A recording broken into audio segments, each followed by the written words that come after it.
ये ज्योतिष कितनी बड़ी चीज है, आज आप सबको मैं नए तरीके से बताऊं, जो बहुत ही पॉजिटिव माहौल को अपने पक्ष में बिना लड़े ही कर लेते हैं और बुद्धि लगा करके सारे कार्य करते हैं, लड़के नहीं। यानी कि जिसको दारू पी के गुस्सा चढ़े तो शायद अपनी माँ का भी कत्ल कर दे। तो आई थिंक ये जो बयान दिया आपने मिसलीडिंग हो सकता है समाज के लिए, थोड़ा इसको रेक्टिफाई करें। इसीलिए लाल किताब क्या कहती है, सारे ग्रह बहुत टॉप के हों, एक मंगल बद का हो जाए, आदमी जान लेके रखता है अपने घर वालों की, बाहर वालों को क्या छोड़ेगा वो। 100% साइंस है हमारी एस्ट्रोलॉजी, डॉक्टरों से बड़ी, जो डॉक्टरों को अभी तक समझ नहीं आई। सर जैसे मैंने घर में बालाजी की स्थापना की है और पूरा विधि से पूजन हो रहा है, भोग लग रहा है तीनों टाइम, तो इसका मुझे कोई दोष तो नहीं है। घर में ही अखंड जोत जला करके आपने ऑक्सीजन को ही जलाना शुरू कर दिया और वो नथनों से आपके बच्चों के अंदर जा रही है, तो आपके बच्चे इरिटेट पर्सनैलिटी होकर के बड़े होंगे। क्योंकि अब मान लीजिए बंदे का शुक्र बहुत उचका है, राहु साथ में दृष्टि मिला दिया उसको, तो बहनों में भी यही चीजें नजर आएंगी सेक्स वाली। हर मंदिर के ऊपर गुंबद बना हुआ है, कारण बताओ।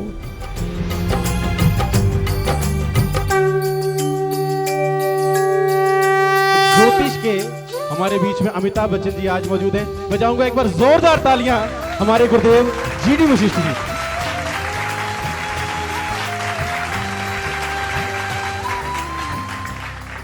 जय माता की। सबसे पहले यहाँ मेरे बड़े बैठे हैं, श्री सेखड़ी जी, बंसल जी, और यहाँ मेरे बहुत प्रिय मित्र और हमारे बच्चे भी बैठे हैं। तो बड़ों को प्रणाम, छोटों को आशीर्वाद। सबसे पहले मैं एक खास बात बोलना चाहता हूँ। गगन, यहाँ हूँ बेटा। आज यहाँ आके मन बहुत प्रफुल्लित हुआ, बहुत।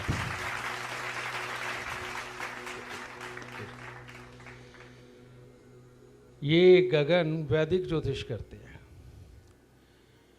और परसों नरसों एक ग्रुप के अंदर मेरी कुंडली गई थी, उसके अंदर इसने इतने प्यारे प्रेडिक्शन करी और बिल्कुल 100% सच और सटीक। तो इसके लिए था, ये हमारी भावी पीढ़ी है, ये आने वाला हमारा भविष्य है। अगर इस तरह के पढ़े लिखे और गहरी डूब करके मोती निकालने वाले हमें बच्चे मिल गए तो और हमें चाहिए क्या। माता रानी इसको खुशियाँ दे, सुख दे, यश दे, नाम दे, ज्ञान दे। ठीक है, सुखी रहो बेटा। तो पहले तो यही मन में था कि ये मैं बोलूँ। परिवार के अंदर हर तरह के सदस्य होते हैं, कोई बहुत प्यार से रहता है, कोई थोड़े छलावे करता है, कोई इमोशनल ज़्यादा होता है, कोई कमाता ज़्यादा है तो कोई सोता ज़्यादा है। तो दिक्कत क्या है, ठीक है। तो हम सबका ये परिवार है और परमात्मा हमारे इस सारे परिवार को ऐसे ही बना के रखे। लेकिन जब ज्योतिष की बात आती है तो मैं बहुत सीरियस हो जाता हूँ। सिवाय असूलों के मुझे कुछ याद नहीं रहता। कारण ये है कि जो इंसान सुबह 4 बजे से ज्योतिष करना शुरू करे और 9:30 बजे तक करता रहे और सोए, उसकी ज़िंदगी में और कुछ हो ही नहीं सकता। तो इसीलिए हर वक्त यही चलता रहता है। तो अभी जैसे बात हो रही थी, शनि देव की बात करी, ठीक है। शनि देव 2 रूप होते हैं। आप एक पूजते हैं काल भैरव के रूप में और दूसरा पूजते हैं बटुक भैरव के रूप में। जितने भी सात्विक स्थान हैं, आप जितने भी शक्तिपीठ देख लीजिए, वहाँ आप भैरव जी को कुत्ते के साथ पाते हैं। ये हैं बटुक भैरव जी, जिन्हें लाल किताब कहती है उच्च केतु या शनि मिश्रित केतु। जैसे बृहस्पति शुक्र का इकट्ठा होना, ये शनि स्वभाव केतु होता है, ठीक है। ये वो केतु वाले लोग होते हैं जो बहुत ही पॉजिटिव, माहौल को अपने पक्ष में बिना लड़े ही कर लेते हैं और बुद्धि लगा करके सारे कार्य करते हैं, लड़के नहीं और छीन के तो बिल्कुल नहीं। ठीक है, हाँ तिगड़मबाजी लड़ा सकते हैं। तो इस वाले स्वभाव का नाम है बटुक भैरव या शनि स्वभाव केतु। लेकिन काल भैरव वो जिसका काम अपने अड़ोसी पड़ोसी, अपने भाई बंद, अपने यार दोस्त, इनके अंदर कमियां निकालना, छोटी सी बात के ऊपर अड़के ये भी समझना भूल जाना कि सही क्या है और गलत क्या है और अपनों को साथ लेकर के चलना होता है, ये वो भूल जाता है। बस उसका काम ही अड़ना और लड़ना होता है। उसे बोलते हैं काल भैरव। यानी कि जिसको दारू पी के गुस्सा चढ़े तो शायद अपनी माँ का भी कत्ल कर दे। इसीलिए इस शनि को हटाने के लिए हम लोग भैरव मंदिर जाया करते हैं, जहां शराब चढ़ती है, जहां सरसों का तेल चढ़ता है। अगर वहां जाकर के इस शनि को हटाओगे तो जितनों को भी कैंसर हो, अल्सर हो, फोड़े फिंसी निकलते हो, हड्डियों में दर्द हो, नेगेटिव मानसिकता हो, इन लोगों को भैरव मंदिर पहुंचाना चाहिए। अगर यहाँ कोई 50 साल के हैं तो जब वो अपनी 10 साल की उम्र में थे ना, तो शनि देव मंदिर ढूंढे से नहीं मिला करता था, होता ही नहीं था। डरा डरा के धंधा ऐसा खोल दिया कि शनि देव के मंदिर की सबसे ज़्यादा सेल बिकती है, जैसे कि दारू की दुकान की होती है। दोनों ही शनि है। तो सबसे पहले अपने अपने क्लाइंटों को मना करो कि ये जितने लोग तेल चढ़ा रहे हैं अपना सत्यानाश ना करें। करना किसे चाहिए ये बता रहा हूं। जिनके शरीर पे खारिश हो रही है उनको सरसों का तेल जाके चढ़ाना चाहिए। जिनकी आंखें बिना वजह कमजोर होती जा रही हैं, बाल जल्दी पक रहे हैं, छोटी उम्र के अंदर ही पक रहे हैं, उनको जाके शनि देव के मंदिर में तेल चढ़ाना चाहिए। जिसको अपने भाई और पिता के सामने पड़ते ही गुस्सा चिड़चिड़ापन आने लगता है और उनकी बात सुने बिना ही दूर भागने को मन करता है, इन लोगों को शनिदेव मंदिर में ज़रूर जाना चाहिए।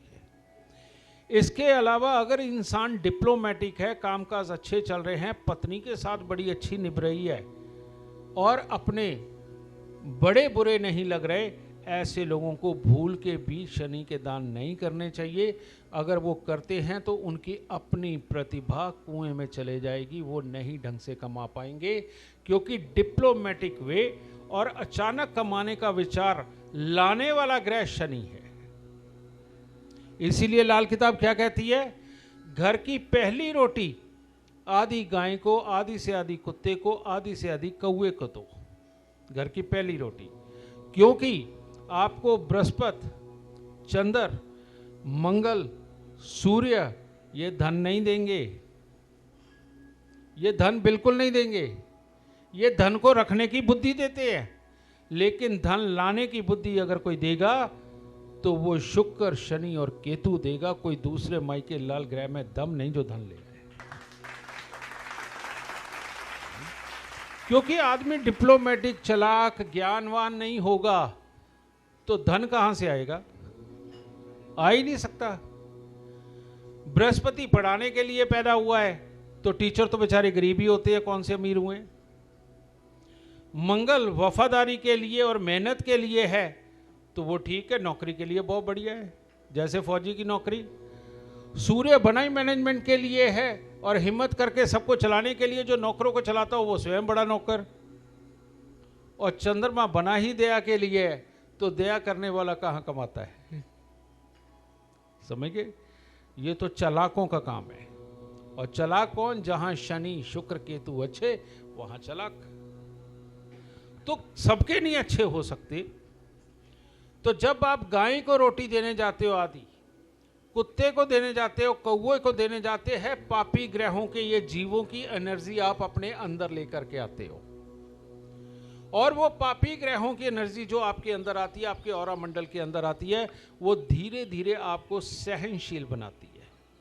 बृहस्पति पक्के वाला इंसान कभी सहनशील नहीं होता, मंगल पक्के वाला इंसान कभी सहनशील नहीं होता, और सूर्य पक्के वाला इंसान कभी डिप्लोमेटिक नहीं हो सकता। इसीलिए ये जो ग्रह हैं केतु, शनि, शुक्र, ये आपको सहनशील और डिप्लोमेटिक बनाते हैं।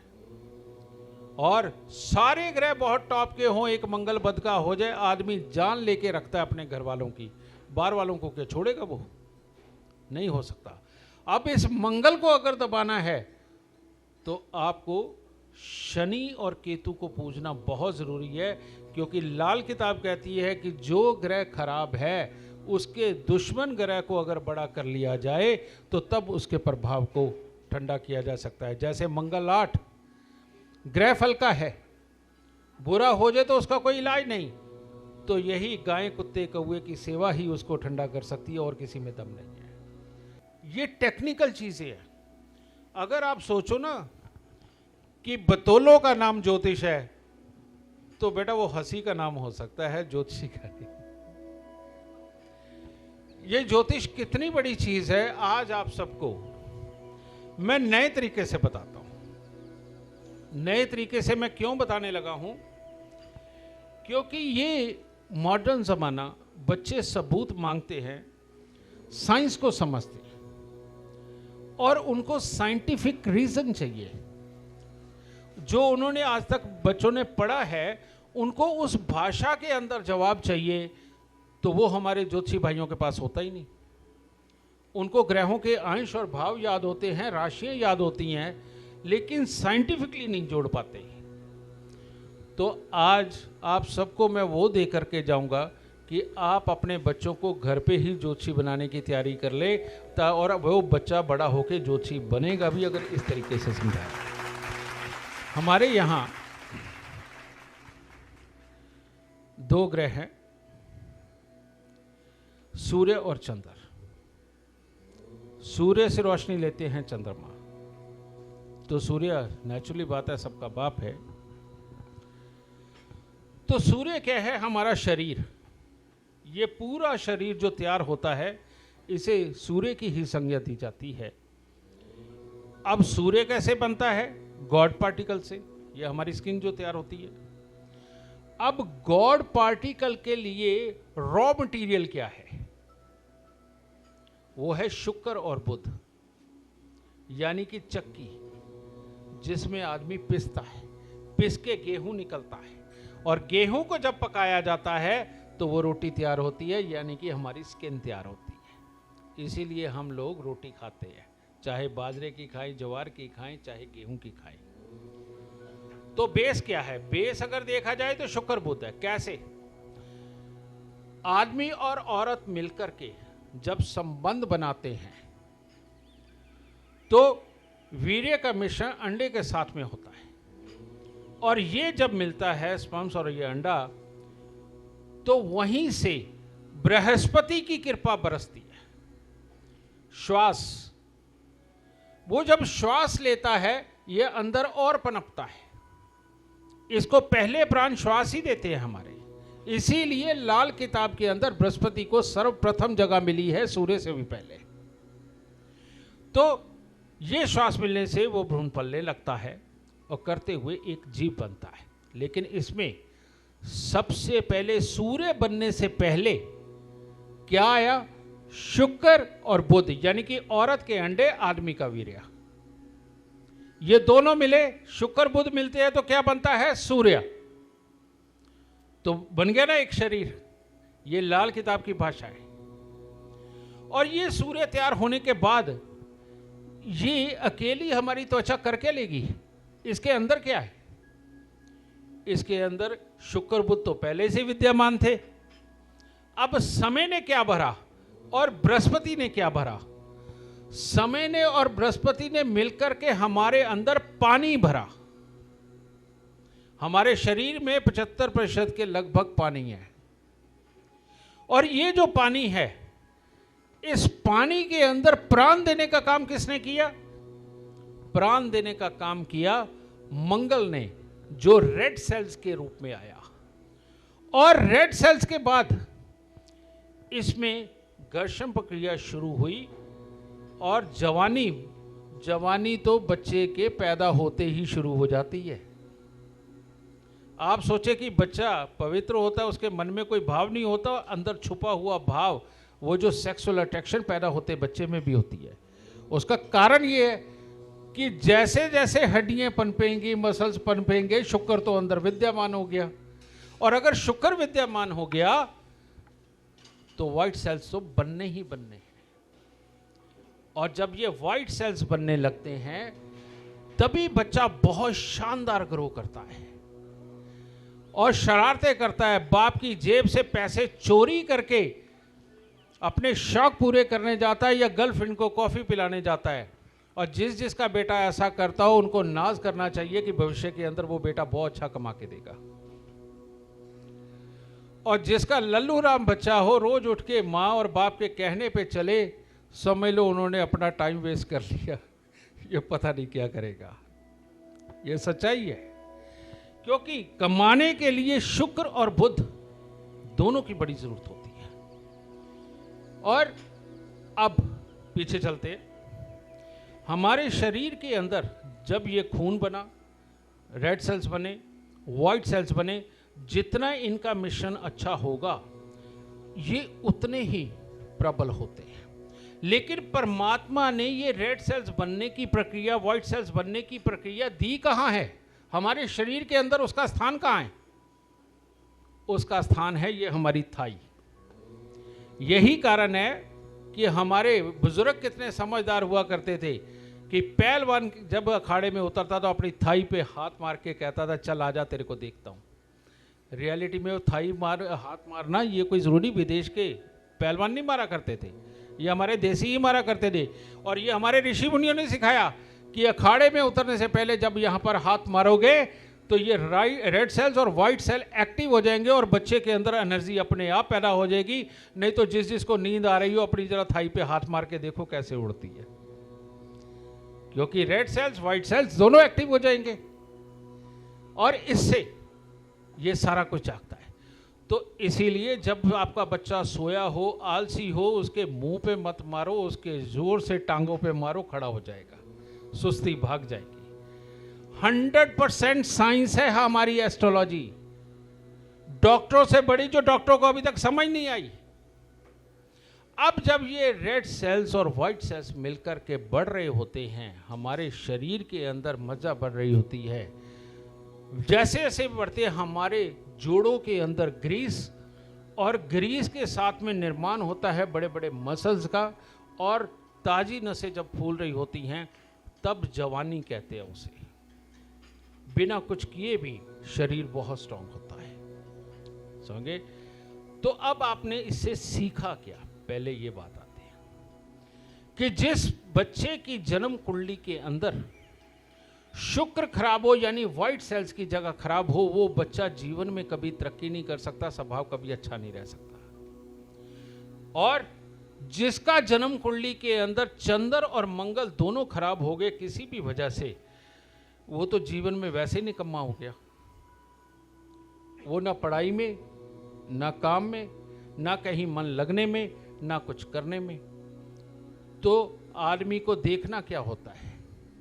जन्म कुंडली जब देखनी शुरू करते हैं तो क्या देखना चाहिए? सबसे पहले आप देखो बुध को। बुध अच्छा तो बुद्धि अच्छी। फिर देखो शुक्र को, जोश अच्छा तो कुछ भी अचीव कर लेगा। और अगर ये दोनों खराब है तो अब आस कहां बचती है? अब आस बचती है कि चल भावुकता में परिवार चला लेगा, मेहनत करके कमा लेगा। अगर वो अकल नहीं तो फिर देखते हैं चंद्र और मंगल को। भावुकपन चंद्रमा और मंगल मेहनत की ताकत, कि चलो ठीक है, नहीं है चालाक, नहीं है तेज, नहीं है बहुत कुछ कर सकता, तो कम से कम मेहनत करके तो कमा लेगा। अब अगर वो भी खराब निकले तो फिर जिंदगी गरीबी में कटेगी। तो इसलिए ज्योतिषी भाइयों को क्या करना चाहिए? अगर शुक्र बुध खराब है, चाहे किसी की भी दशा अंतरदशा चल रही है, उनको उपाय सबसे पहले शुक्र बुध का कराना चाहिए। और अगर इंसान के पराक्रम, उसका धन खराब जा रहा है, कलेश ज़्यादा हो रहे हैं, तो दूसरा उपाय सबसे पहले चंद्र मंगल का होना चाहिए। मैंने नर्क योग बताया था यहीं पंजाब के एक सम्मेलन में। मैंने कहा था कि चंद्र और मंगल के ऊपर अगर शनि की दृष्टि पड़ गई तो ये नर्क योग है, ये नर्क योग है, समझ गए? क्योंकि ये योग के अंदर कलेश, बीमारी और ज़्यादा समझ कभी आता ही नहीं, तो इसीलिए इसको शनि को हटाना होता, वो बात अलग है, लेकिन चंद्र मंगल का इलाज करेंगे तो ज़्यादा अच्छा रहेगा। अब इधर हो गया ये। अब इसके बाद में फिर जब ये सारी चीज़ें दुरुस्त निकले, अब हमें मनाना है शुक्र राहु केतु को, क्योंकि हमारे को ज्ञान को यूज कैसे करना है, किस पे करना है, कितना आगे बढ़ के क्या सोच के किस तरह से नाम को बड़ा करना है, ये शनि और केतु ही देते हैं। राहु उसमें जबरदस्त पोटियर है। राहु क्या है? ये हमारा गर्दन का हिस्सा, जिसमें 2 आंखें हैं, नाक है, कान है, समझे? ये जो चीजें हैं यही राहु देखता है, तो ऑर्डर देता ना केतु को करने का, चल भाई तू कर। तो ऐसे में राहु का तो ये काम है जो देखेगा बोलेगा, लेकिन अंदरूनी खाते पोलाइटली समझकर पोलाइटली आगे एग्जीक्यूट करने के लिए हमें शनि और केतु दोनों की जरूरत होती है। और इस शनि और केतु को अगर हम देख करके अच्छा करते हैं और लाल किताब के उपाय करते हैं या वैदिक के उपाय करते हैं, करके अगर कहीं इनको अच्छा कर लेते हैं और अपनी सोच को पॉजिटिव ले जाते हैं, तो बेटा आदमी का अमीर बनना तय है, आदमी का अमीर बनना तय है। लेकिन जो अपनी सीट पे ही बैठा जेलस खोरा हो जाए, खुद ही आगे बढ़ के हाथ मिलाने से बचे और दूरी अपने मन में ही सोच सोच के दुखी हो, इसे बोलते हैं शनि खराब। मैंने बोला है। और जिसका शनि खराब हो जाए वो जिंदगी में कभी ना तरक्की कर सकता है ना नाम कमा सकता है। तो इसीलिए शनि को अच्छा करना देखो कितना आसान है। जाओ सबसे पहले उठो, जो नहीं बोलता उसको बुलाओ और सामने वाले की जो भी हरकत उसको एंजॉय करो और उसके लिए द्वेष भाव ना रखो, बस उसे अपना समझो। क्योंकि हर बॉडी अलग है, हर नेचर अलग है, हर वर्किंग अलग है, पर वो जो कर रहा है उसे करने दो। लेकिन चंद्रमा सबके शरीर में 75% है, यानी कि चंद्रमा एक दूसरे के साथ रंग जोड़ ही देगा जब आप नेगेटिव नहीं सोचोगे तब। तो इसीलिए मां का स्थान धरती पर सबसे ऊंचा है। मां की गोद, मां की ममता, मां का प्यार। तो आपके अंदर भी मां बसती है इस पानी के रूप में, उस भोलेनाथ के रूप में। तो जब आप किसी की भी कोई भी हरकतों को बुरा नहीं जब मानते और उसको माफ करके जब फिर जाकर के गले लगाते हो, आपका चंद्रमा कुदरती अच्छा हो जाता है। और जब ये अच्छा होता है तो ऐसा हो ही नहीं सकता कि आपकी ज़रूरत के वक्त में कोई काम ना आए। और जब आपकी ज़रूरत के वक्त में कोई काम आने लगता है, ऐसा हो ही नहीं सकता कि आप गरीब रह जाए। इसीलिए चंद्रमा को सब ग्रहों की मां बोला। तो आप सोचो कि एक ग्रह के बिना आप अमीर हो सकते हो? नहीं, आपको 9 के 9 ग्रह दुरुस्त रखने पड़ेंगे। या फिर एक बच्चे की कुंडली देखते वक्त आपको यह देखना पड़ेगा कि कौन सा ग्रह अपने आप ही अच्छा है, जो बुरा हो ही नहीं रहा दूसरों के करने से। समझ गए? आप उस ग्रह से संबंधित किसी का भी कामकाज निकाल के दोगे, उसका जिंदगी में खूब चलेगा। ठीक है? भाग्य का ग्रह ये निकाल के देना बहुत जरूरी होता है। और जो ग्रह अपने दुश्मनों के साथ बैठा हुआ है, टकराव पे बैठा हुआ है, अचानक चोट पे बैठा हुआ है, वो लाख राशि वाइज उच्च का हो, लाख भाव वाइज उच्च का हो, वो जिंदगी में कभी आपको अच्छा फल नहीं देगा। मैं आपको चंद्र और बृहस्पति चौथे घर में बैठे हुओं को भीख मांगते दिखा सकता हूं। मेरे पास 15 कुंडली रखी हैं। कर्क राशि के अंदर चंद्र बृहस्पति बैठे, आदमी भीख मांगने के लिए मजबूर है, भले रिश्तेदारों से मांगता हो। तो बात ये नहीं, बात ये है कि चोट किसको नहीं पड़ रही है। बढ़ रही है तो मामला खराब है। ठीक है, तो उसके लिए लाल किताब के असूल, क्योंकि मैं पढ़ा ही वही हूँ तो इसीलिए लगते हैं।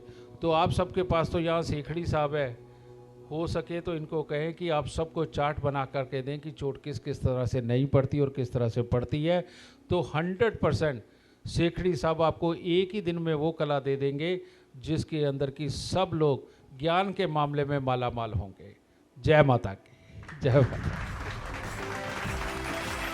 नमस्कार सर। सुखी बेटा। सर मेरा एक प्रश्न ये था कि जैसे अभी सर ने पीछे अभी थोड़ा टाइम पहले डिस्कशन की कि घर में, लाल किताब कहती है कि घर में मंदिर नहीं होना चाहिए, हाँ। तो सर जैसे मैं बचपन से हनुमान जी का, बालाजी का उपासक रहा हूँ, तो स्कूल टाइम से, उस टाइम नहीं पता था एस्ट्रोलॉजी का, भाव थे बालाजी के प्रति, तो मैंने घर में हनुमान जी की, बालाजी की प्राण प्रतिष्ठा करा के मूर्ति स्थापना की। मेरा 7 नंबर है केतु, और स्पिरिचुअली मतलब आध्यात्मिक क्षेत्र में बचपन से, स्कूल टाइम से रहा हूँ। तो मेरा एक भाव था अपने प्रभु के प्रति। तो मैं ये पूछना चाहता हूँ कि सर अगर जैसे मैंने घर में बालाजी की स्थापना की है और पूरा विधि से पूजन हो रहा है, भोग लग रहा है तीनों टाइम, मेडिटेशन भी करता हूँ, इसी लाइन में हूँ, तो इसका मुझे कोई दोष तो नहीं है या कुछ ऐसा जो आप प्रकाश डाल सके? बेटा उसमें तुम जोत रोज जलाते हो? जी, अखंड जो चल रही है 17-18 साल से। अखंड जो जल रही जब है से मैंने होश संभाला स्कूल टाइम से, 18 साल से अखंड जो चल रही है देसी घी की। चलो मैं बताता हूँ तुम्हें, ठीक है। अब अगर हम अध्यात्म की ही बात करें, अध्यात्म की ही बात करें, पहले मैं इस तरह से समझाऊंगा फिर मैं साइंटिफिक समझाऊंगा। तुम्हारे घर पे माँ है, बहन है, बहू भी है क्या? अच्छा, अभी कुंवारा ही है, कोई बात नहीं। अच्छा ठीक है भाई। बेटा जहां बालाजी हो वहां मंथली साइकिल नहीं होना चाहिए। तो कितना बड़ा पाप कर रहा है तू?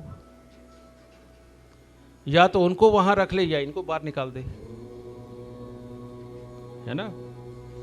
तो ये होगी अध्यात्म की बात। और दूसरी बात, जहां भी अखंड ज्योत चलेगी, लाल किताब घर में मंदिर रखने को सख्त मना करती है। खैर वो तो बात अलग है कि चंद्रमा 2 वालों को करती है, लेकिन इसके पीछे साइंटिफिक रीजन भी है। बृहस्पति 7 वालों को भी करती है, बृहस्पति 10 वालों को भी करती है।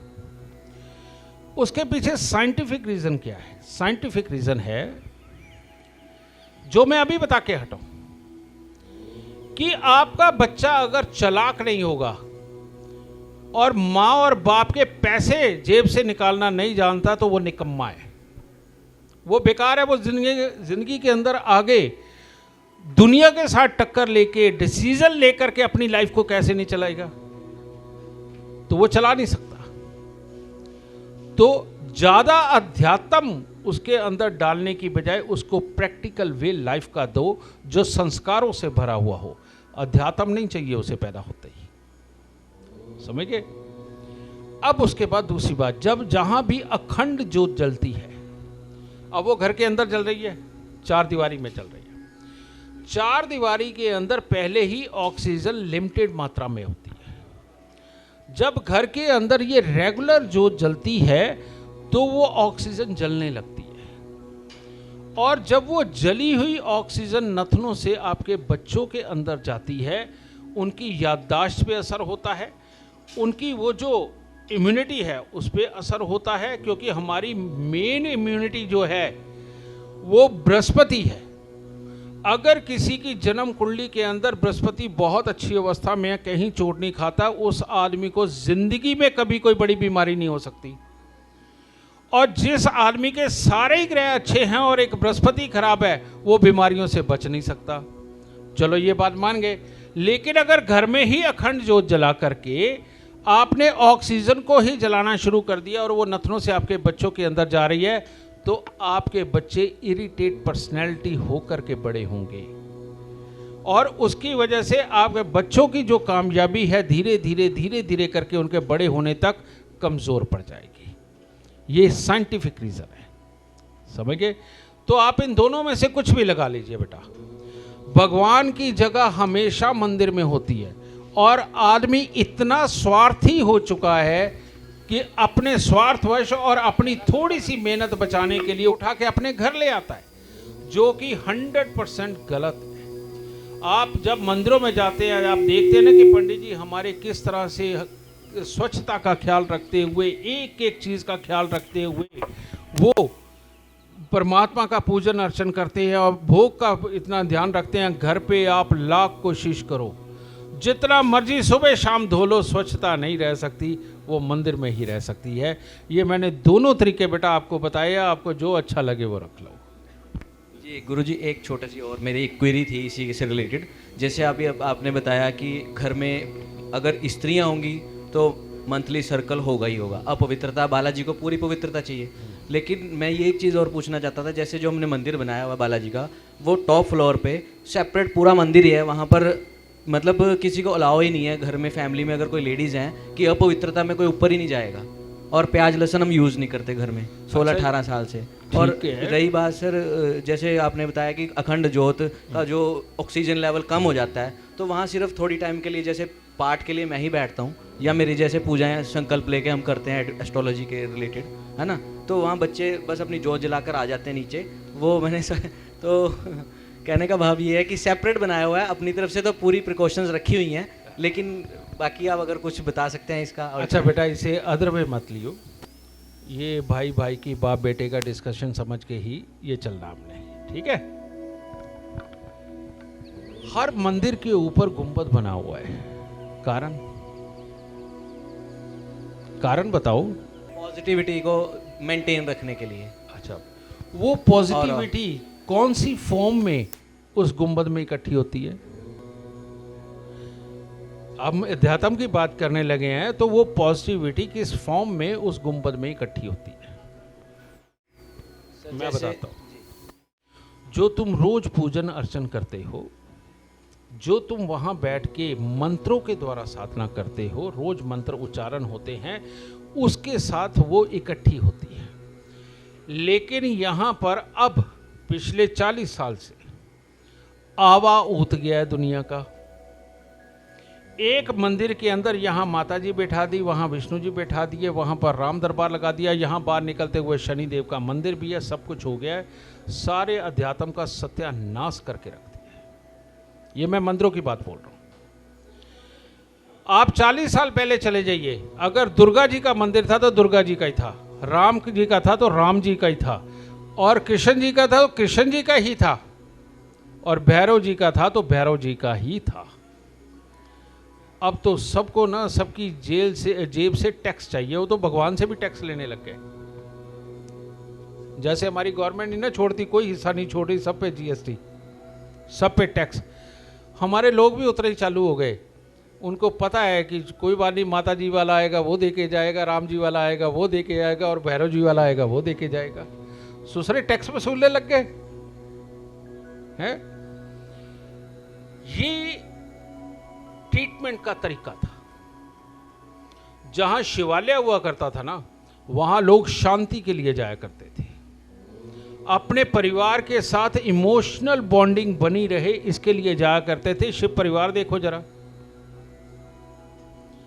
भोलेनाथ के गले में सांप है तो कार्तिक जी के पास मोर है, मां के पास शेर है तो शिव जी के पास बैल है। सारे दुश्मनों का कुनबा इकट्ठा कर रखा है, और ये कुनबा सदा इकट्ठा रहे, इसके लिए भोलेनाथ का मंदिर होता था, एक दूसरे के साथ प्यार के साथ जुड़े रहने के लिए। और जब बच्चा युवा होता था, उसको जीवन के अंदर कुछ कर गुजरना होता था, उसको माँ अम्बे के मंदिर में भेजा जाता था, वैष्णो देवी के मंदिर में भेजा जाता था, जिसके कई कई हाथ हैं, जिसके हाथ में त्रिशूल भी है, शंख भी है, कमल भी है, सब कुछ है। यानी कि उसको सिखाया जाता कि तरह तरह की ऐसी कलाएं कि अब तुझे परिवार की रक्षा भी करनी है, बाहर से कमाना भी है, और अपनी हिम्मत भी दिखानी है, और सब कुछ करना है। इसीलिए माँ अम्बे के इतने इतने हाथ हैं। और माँ अम्बा, उसका असली स्वरूप कहाँ बताया गया? वैष्णो देवी जी पे, जहाँ सेंटर में लक्ष्मी है, लेफ्ट हैंड पे देखोगे तो माँ सरस्वती है, राइट हैंड पे देखोगे तो माँ काली है। तो वहाँ होता क्या? कहते जो तुमने सरस्वती अर्जित करी, मीठा बोलना जो तुमने अर्जित किया, गुरुओं से ज्ञान लिया, जान पहचान बनाई, इस सब का फायदा आप काली माँ की हिम्मत की तरह से उठाओ, लक्ष्मी अपने आप पैदा होगी। ये स्वरूप है वैष्णो देवी का। तो अम्बे के मंदिर में भेजा करते थे। और जब कोई बीमार, लाचार, जिसको बीमारियां त्यागनी होती थी, वो भैरव मंदिर में जाया करता था, है ना। बेटा इतना कुछ इकट्ठा करके कौन से मंदिर से फायदा ले लोगे? पहली बात तो ये है, ये मैंने आपको समझा दी कि ये ठीक नहीं। अगर आप पूजा करने जा रहे हो तो एस्ट्रोलॉजर भी बताए तो एक ही बताए, सबकी ना बताए। और कोशिश करो कि उस मंदिर में जाओ जहां एक ही देवता हो, वो आपकी ज़रूरत पूरी करेगा। अब बात आ गई एनर्जी की। एनर्जी बेटा गुंबद इसलिए बनाया जाता है कि जो भी हम पूजन अर्चन मंत्र करते हैं, उसके पिंड, उसके ऑरा के बेटा वहाँ इकट्ठे हो जाते, गुंबद हाइट पे इकट्ठे हो जाते हैं, इसीलिए उनको नुकीला बनाया जाता है ना। तो वहाँ पर जब इकट्ठे होते हैं, अगर आप वहाँ पर 1 महीना भी पूजा नहीं करते किसी वजह से, तो वहाँ वो ऊर्जा मिलेगी। उस ग्रह से संबंधित जितनी बीमारियां, बीमारी क्या होती, जब ग्रह कमजोर हो जाता है उससे संबंधित बीमारी होती है, ठीक है। तो हम उस देवी देवता के मंदिर में जाके वो ऊर्जा लेके आते थे। जैसे कोई बच्चा अगर पढ़ता नहीं है, मन का कमजोर हो गया है, हर वक्त छलावा पड़ा रहता है, वहमों में घूमा रहता है, तो भोलेनाथ की पूजा सबसे बड़ी। और भोलेनाथ का वो मंदिर जिसमें गुंबद भी हो ऊपर तक का, आप वहां पर लगातार बच्चे को भेज के देखिए, बच्चे के अंदर ऊर्जा आने लगेगी। प्रॉपर्टी पैसे के मसले फंसे हुए हैं, आप भोलेनाथ को बोल के देखिए, समझे। और अगर हिम्मत, ज्ञान, ताकत, स्ट्रेटजी की बात है, आप माँ दुर्गा के मंदिर में जाके देखिए। और अगर आपने दुनिया को टैकल करना है और कहने का मतलब अपने पीछे लगाना है, आप तिरुपति बालाजी होके आके देखिए, या जहाँ बालाजी का मंदिर है वहाँ जा करके देखिए। और अगर कोई फौजी है, पराक्रम का काम करता है, कुश्ती करता है, हनुमान जी के मंदिर में जाके देखिए, आपको मिलेगा। और अगर किसी को गृहस्थी भी चलानी है और आदमी को चालाक होकर के पैसा भी कमाना है और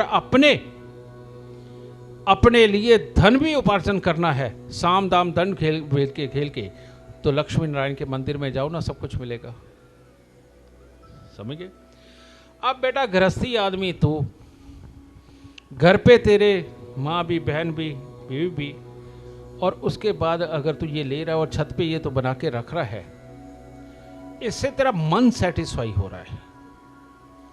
परमात्मा को 1 मंदिर या 100 मंदिरों से फर्क नहीं पड़ता, परमात्मा एक ही है, समझे। वहां तो कर रहा है ये गलत। अपने बच्चों को रोज मंदिर भेज, घर में जोत जलाने की आदत मत डाल, ठीक है।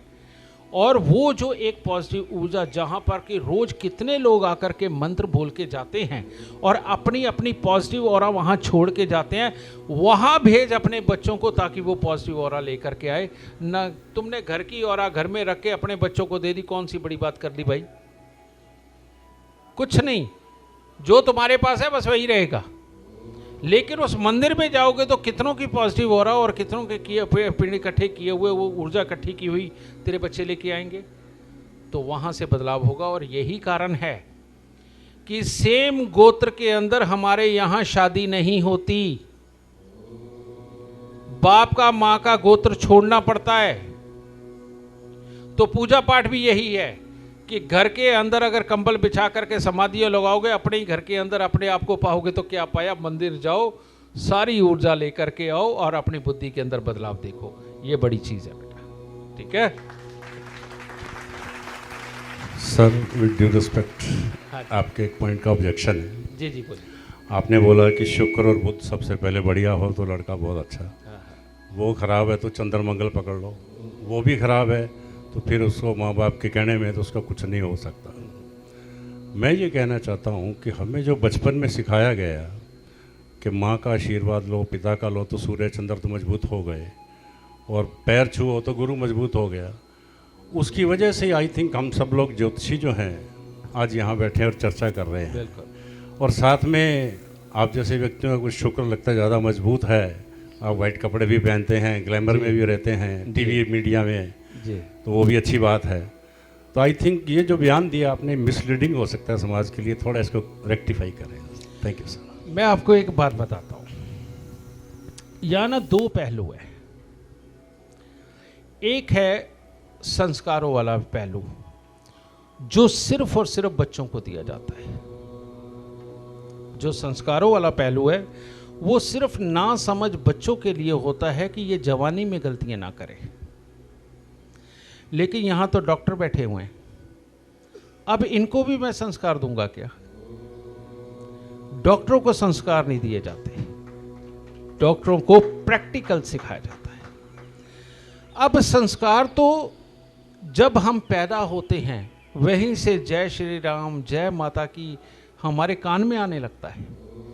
अगर आज आप भगवान की बात करें तो शायद मैं आपको एक बात बताऊं कि मेरी लाइफ का अपने आप में जब मैं होता हूं, कहने का मतलब जब मैं किसी का कोई काम ना करता हूं, तो वो पल नहीं होता जब भगवान का नाम मेरे अंदर ना हो। लेकिन अगर मैं किसी बदमाश की कुंडली देख रहा हूं तो भगवान तो अंदर रह ही नहीं सकता, प्रैक्टिकल आएगा। तो जिंदगी के अंदर संस्कार बेहद जरूरी हैं जब तक कि बच्चा बड़ा ना हो जाए। वो किसी भी चीज का जब तक मास्टर ना बन जाए, डॉक्टर ना बन जाए, वो जो उसका समाज के प्रति जो उसका लगाव होना चाहिए, समाज के प्रति जो संवेदनाएं होनी चाहिए, अपने परिवार के प्रति, अपने गांव गवान के प्रति जो होनी चाहिए, वो संस्कार देते हैं। क्योंकि अब मान लीजिए बंदे का शुक्र बहुत उचका है, आपके बेटे का, मेरे बेटे का, या किसी के भी बेटे का। अब उसके अंदर क्या, राहु साथ में दृष्टि मिला दिया, उसको तो बहनों में भी यही चीजें नजर आएंगी सेक्स वाली। यहां कौन रोक सकता है? हमारे दिए हुए संस्कार। हमारे दिए हुए संस्कार उसे बताएंगे कि ये जो एक दायरा है ना, यहां जितनी रहती है वो सब तेरी बहनें हैं, वो उसको सिखाएंगे। दादी नानी की नजर जिनके की हमने उनके पांव हाथ लगाना सिखाया है, बुआओं के पांव हाथ लगाना सिखाया है, चाचियों के पांव हाथ लगाना सिखाया है, उनकी नजर जब उसके ऊपर रहेगी ना, तो वो उनके पांव हाथ जितनी बार लगाता रहेगा तो अब बदलाव क्या होगा मैं बताता हूं।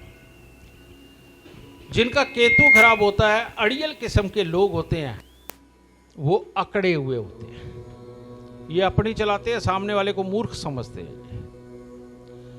लेकिन हमारे यहां ये जो संस्कार बनाया गया झुक करके पांव हाथ लगाने का, तो ये कमर की अकड़न को ढीला करके चंद्रमा को प्रबल करने के लिए सिखाया गया कि चंद्रमा का भाव प्रबल रहे। तो जो इंसान जितना ज्यादा झुक के पांव हाथ लगाता है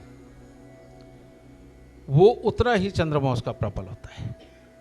और जब झुकने की आदत पड़ने लगती है तो उस वक्त में बदला लेने की भावना नहीं होती, बड़प्पन वाली भावना खोने लगती है। और ये दो भावनाएं खो जाए तो आदमी के पास से घमंड चला जाता है और आदमी बिल्कुल प्यार और सात्विकता से आगे बढ़ता है। तो जो संस्कार हैं 27 साल की उम्र तक या 35 साल की उम्र तक, और उसके बाद में संस्कार तो अंदर रचे बसे होते हैं, उनके अनुसार हमें प्रैक्टिकल काम करना होता है।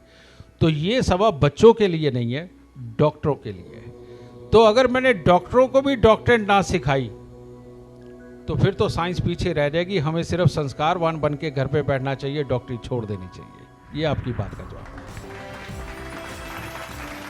सर मैं तो आपकी एक बात का अप्रिशिएट करना चाहता हूँ। अभी आपने कहा था कि जिनका बृहस्पति बहुत स्ट्रांग होता है तो वो अध्यापक होते हैं, प्रोफेसर भी होते हैं, अध्यापक और प्रोफेसर भी होते हैं बृहस्पति स्ट्रांग वाले, लेकिन वो अमीर नहीं होते। क्योंकि ज़्यादा मैंने देखा कि जो टीचर है वो रिटायरमेंट के बाद भी लोन लेके अपना घर वगैरह बनाते हैं, बच्चे पढ़ाते हैं, उनकी शादियां करते हैं।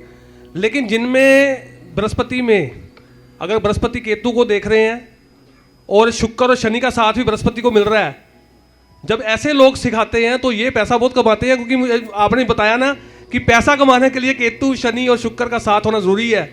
और मैंने कई कुंडलियां देखी जिसमें बृहस्पति शुक्र इकट्ठे हैं और शनि बढ़ गया उनका, और शनि केतु का साथ भी इनको मिला, तो ऐसे लोग बड़े बड़े डेरों पर भी बैठे हैं बाबे। मैनू ना पुत तेरी कुंडली देखनी पैनी, मेरे को सीख के मेरे को ही सवाल करता रहता समझ गया?